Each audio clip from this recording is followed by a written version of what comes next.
Welcome to our beginner's curriculum DVD. I want to share with you the techniques that are required for the new student to test for their first rank. And we really encourage home practice. It sets them up for success both here in class. It helps build up their confidence. It prepares them for the test. And we recommend that a beginner should be practicing about twice a week for 5 to 10 minutes. So it's not really a big time commitment, but using this DVD along with home practice will really, like I said, help the student progress and help them feel good about their training. So let me first start out by starting out with the beginner commands. Chariot means attention. Standing feet together, hands at your side. Kyungye is the word for bow. Okay. Chumbi is the ready position. Looks like this. And to do this, we need to make a correct fist. First of all, I open up my hand. I curl my fingers nice and tight. Thumb goes on the bottom. My wrist is straight this way, and my wrist is straight this way. All right. The tops of the two big knuckles are what strike any target. Okay. So once again, feet together, hands at our side. Chumbi. And in this position, my wrist is straight, my elbows are bent. Okay? And it's just a few inches away from my body. From this position, we're going to do a riding stance, middle punch. You can do 2 punches. You can do a high punch. Okay, but middle section is the solar plexus. It's just above the belly button. So it should be about just above the belly button in height. High punch is nose height. Okay, so these are the punches. How do you do this technique? First of all, you prepare. We always step left, and we always punch with our left hand. So I'm going to step left, 2 shoulder widths wide, and I'm going to extend my punch. Okay? As I punch, this hand twists. As I pull back, this hand twists right to my waist. Slowly, last second twist, and last second twist. The twist adds a little bit of power. Okay? Riding stance, middle punch.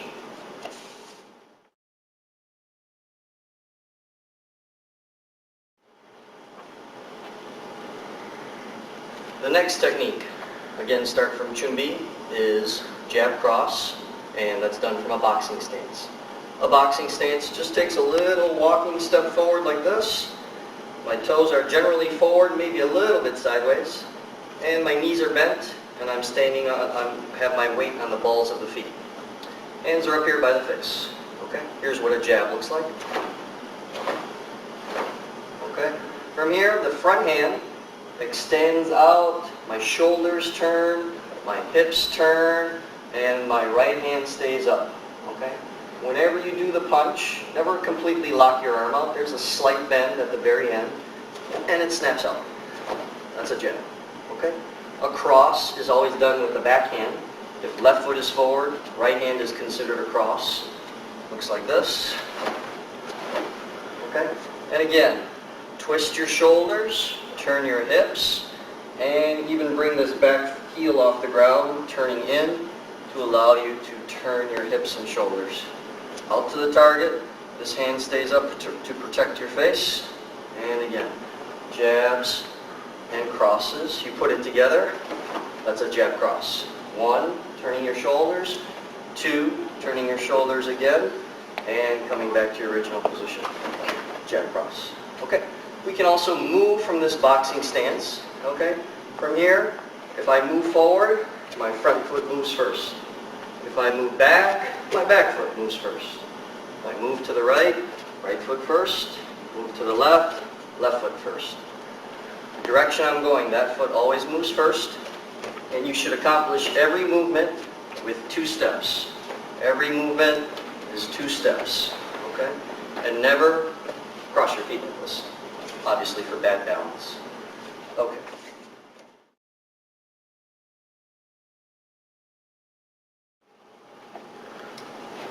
The next technique is elbows, okay, and this is done from our boxing stance. Chumbi. Step into your boxing stance. Elbows can look like this, or like this, or in combo. Okay, just like jabs and crosses, you should be turning your hips and shoulders, okay? We don't lean forward when we give elbows. We turn, we turn. Notice the other hand stays up by the face. When I finish, my elbows come back down. We don't want to be delivering elbows like this. Here, down, here, down.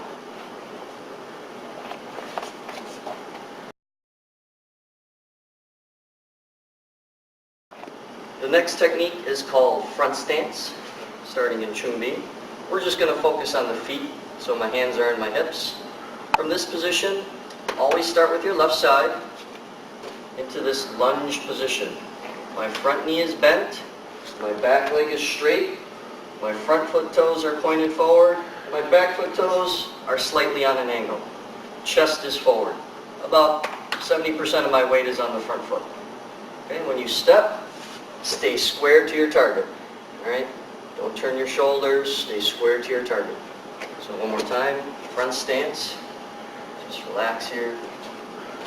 The biggest mistake is this stance becomes too narrow.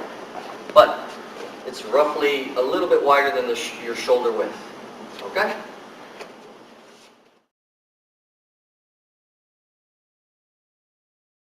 The next technique is a punch delivered in a front stance. So we call it front stance, middle punch. Start from Chumbi. Prepare your hands like this. Always start with your left side, as we said before.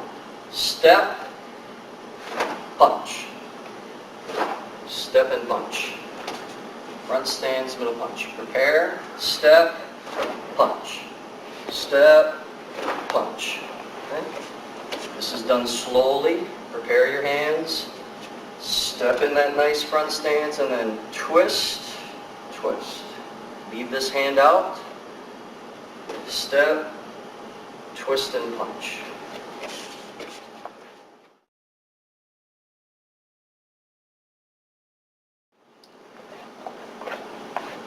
The next technique is a front stance low block.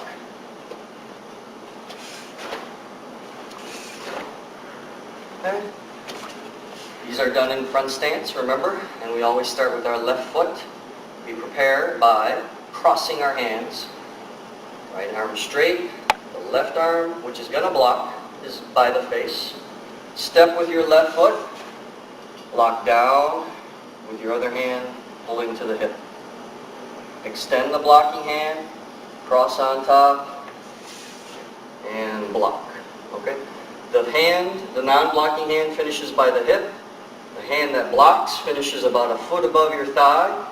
Elbows slightly bent, wrist straight, just above your thigh like this. Okay, so one more time. Front stance, low block, cross, step, block. Cross, step, block.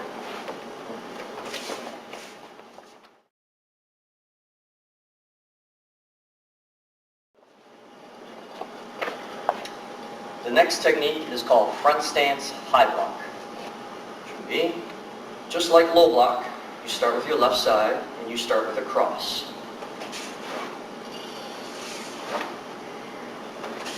Slowly. Again, prepare. Extend your non-blocking arm. Blocking arm comes from the bottom, palm up. You step into your nice front stance, wide stance. And as you block, you twist. As you finish, your other hand comes to the side. The hand that was blocking, extend it. Cross on the bottom, palm up. Step. Lock with twisting of both hands at the end. The hand is slightly higher than your elbow. It's above your forehead and several inches away from your forehead. So this is your front stance high block.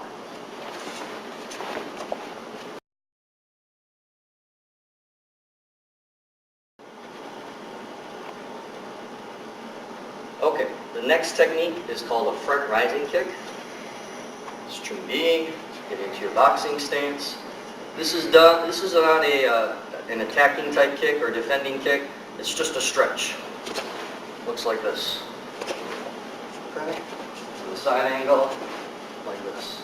Okay. My leg is straight and my foot is pulled back like this with my toes pulled back. So it's like you're walking on your heel. All right. So from here up, stretch, It's a good stretch for your hamstring muscle. Okay? Front rising kick looks like that. Okay?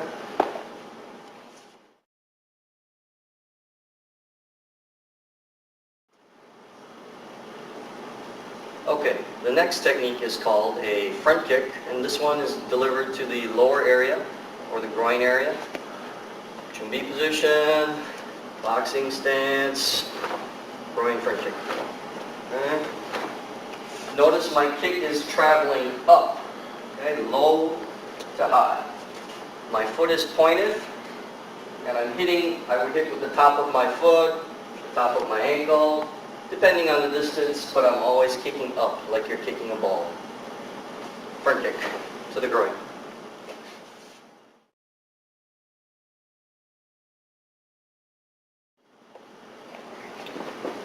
The next technique is a ball of the foot front kick, and that's delivered to the midsection area, or a higher target. Chumbi, boxing stance, ball of the foot front kick, kicking this way. Notice this time you'll see my kick is traveling forward, okay? And my foot position looks like this. My foot is pointed, my toes are curled back, okay? Kicking forward like this. Ball of the foot front kick.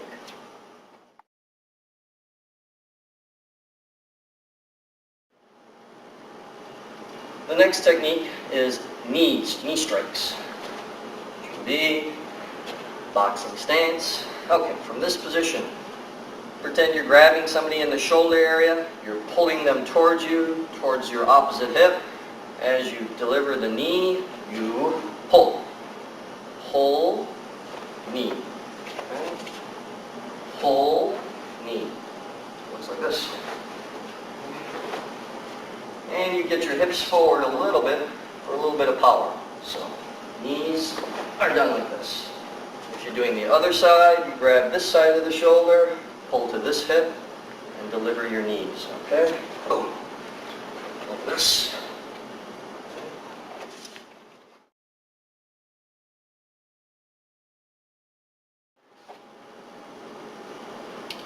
The next technique is called a roundhouse kick. We can do this from our boxing stance. So from here, it looks like this. Okay.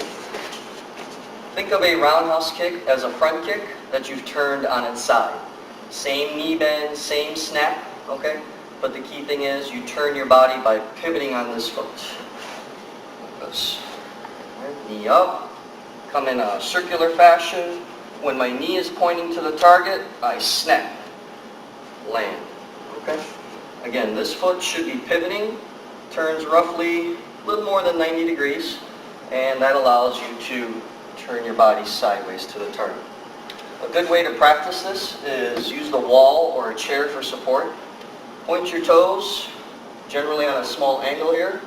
Lift up your knee, pointing to the target, snap, snap. Snap. The roundhouse is done with the top of the foot. It can also be done with the ball of the foot, but we teach all our new students, point your foot, hit with the top of the foot, we call the instep, snap. Okay?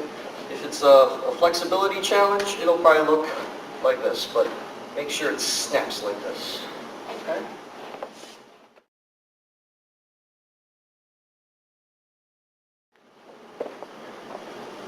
The next technique is called a side kick.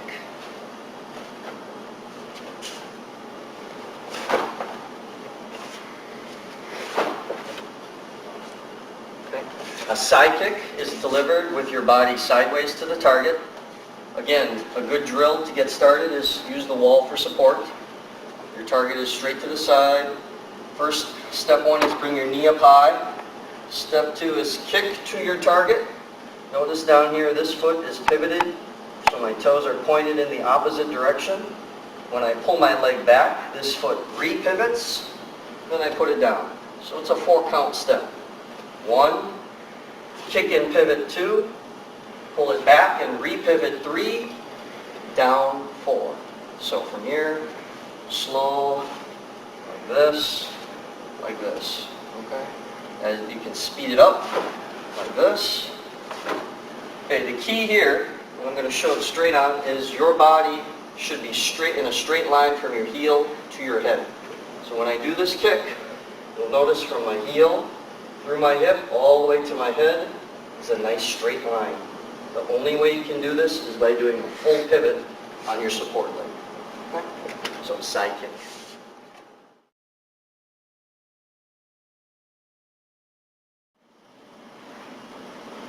The next part of the training DVD is called forms, or in Korean it's called hyung. Forms are pre-arranged movements that a student must do for each rank. The first form for a beginner is called Tae Kwon. It consists of 20 moves, all low blocks and middle punches. Aya!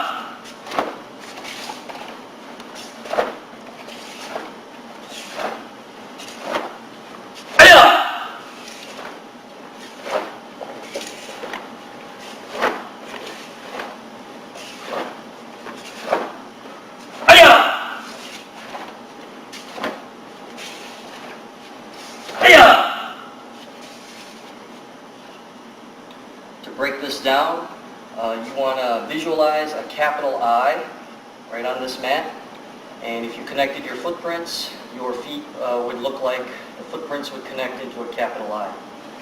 The first four moves consist of a low block, okay, cross, step, block to your left, 90 degrees, step forward and punch, look over your right shoulder, cross for a right-handed low block, turn, low block, step forward and punch. Okay, I just made the base of the capital I. I'm going to make the stem now. Cross for a left-handed low block, move your left foot, block. I'm making the stem of the capital I now with 3 punches in a row. Punch, punch, punch with a yell. We yell on the 8th move as well as the 1st, the 16th, and the 20th move. Cross for a left-handed low block, move your back leg, turn 3/4 of a circle, low block. Step forward, punch. I'm finishing off the top of the capital I by crossing for a right-handed low block. Move your right leg to the right, low block. Step, punch. I just made the top of the capital I. Now I'm going to retrace the stem, cross for a left-handed low block, move to the left, block. 3 punches. 1, 2, and yell on this 3rd punch. From here, cross for a left-handed low block, move your left leg to the left, 3/4 of a turn for a low block. These last 4 moves are the same as the first 4 moves. So I finish with a punch, cross for a right-handed low block, turn to my right, and punch with a yell. And then to return to chumbi, I move my left foot back to chumbi, Tae Kwon.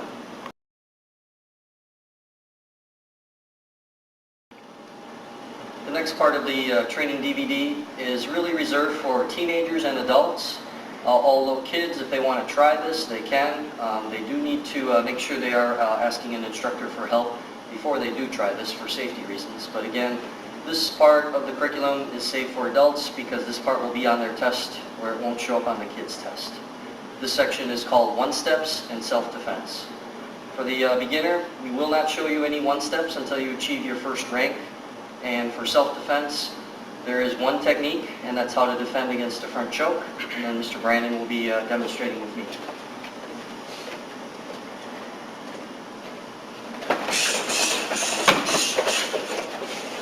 Okay. Slowly, this is what it looks like. I have to get rid of the danger that's to my throat, okay, because his thumbs are pushing in. All right. From this position, I need to curl my fingers, okay, make little hooks, and pluck. Okay, one more time. Pluck. All right. Gets the thumbs off my neck. And also, if I can, I'm going to pluck and just kind of control the hands for a split second as I throw this kick. Okay, so quickly it looks like pluck kick. Pluck kick. Okay. Once you've gotten rid of the immediate danger, with the pluck, you've thrown your quick counter. The rest is easy. It's beat 'em up. Elbow, knee, palm strike, kick, whatever comes naturally. There's no right or wrong way to add these strikes, but the steps that you must take are the pluck and the kick. And again, curl the fingers nice and tight like this. Pluck as close to your neck as possible. Pluck straight to the side. Notice how I'm going straight to the side. I'm not going down, straight to the side. And then simultaneously to that, I am kicking down for my strikes, whatever is the most appropriate technique to do. So one last time. Pluck, kick, strike, strike, strike, strike. And always at the end, you finish whatever technique you did. Never stop here. You don't know if you're done. Push away, make space, look around, look, see if they have any other partners that might try to attack you.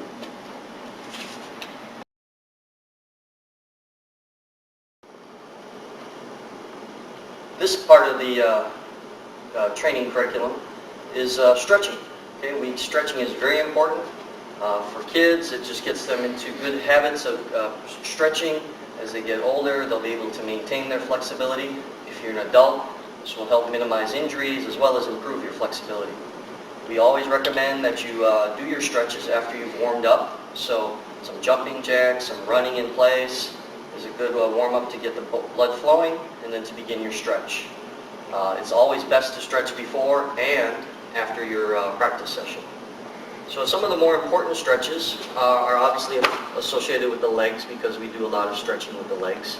First one is make your stance nice and wide, squat down, take your forearms, push them out, push your knees out, and you'll feel a pull in your inner thigh area. So it's a good stretch for your inner thigh and groin area, and squatting down and just pushing out. Another good stretch is called our lunge. It's an extra long front stance. And make sure this knee is right above your ankle. You don't want to be leaning over like this, right on top. Put your hands down for support and just force your hips down to the floor. Okay? You'll feel a little stretch here in your hamstring and a little stretch in your hip flexor. So I'm just forcing my hips down to the floor. Okay? Some seated stretches. You can sit down like this. Legs straight, foot tucked in against your thigh. Okay? And this is a good stretch for your hamstring and lower back. From here, when you stretch, lean forward, hold that stretch. We recommend holding your stretches approximately 15 to 20 seconds. Okay? And when you do this stretch, have a tight foot, toes pointed to the ceiling to, again, help maintain a good stretch. Another stretch is what we call the split stretch. Number one here, get this nice and wide. Good for your inner thighs. Hold this for approximately 20 seconds. And then from this position, you can stretch to your left leg, to the front, to the right leg, holding each position for approximately 20 seconds. When you stretch, try to stretch at your back, low back, and not hunching over or bending with your neck. Just take it down like this, okay? So your chest is getting down to each stretching position, okay? So you want to hold this position, each of those positions for 20 seconds. This one's another good one for the groin area. Pulling your feet in, pushing your knees down to the floor. Okay, that's one position. Hold that for 15 to 20 seconds. You can extend your feet a little bit, and from this position, you can stretch down this way. That one also is good for the lower back area. For the adults, the lower back is a good area to stretch on a regular basis. There's several stretches you can do for that. One stretch is lying flat on your back, arms out to the side, and taking one foot over to the opposite hand and trying to keep your shoulder blades flat on the mat. Hold that stretch for about 20 seconds each side. Another version of that is just to bend your knees and let your knees fall to the side like this. And another good version of that for the lower back is just to take your feet over your head and try to let your feet touch the floor, keeping your legs straight. Okay. And one last good stretch for your back is called this cat stretch. You just arch your back up like a cat, hold that, and push your belly button down to the floor. And one last stretch is for the calves. Okay? We make an upside down V. Put one foot down with your heel flat to the floor, and you'll feel a nice stretch in this calf area. Okay, you should switch, hold both sides again for 15 to 20 seconds.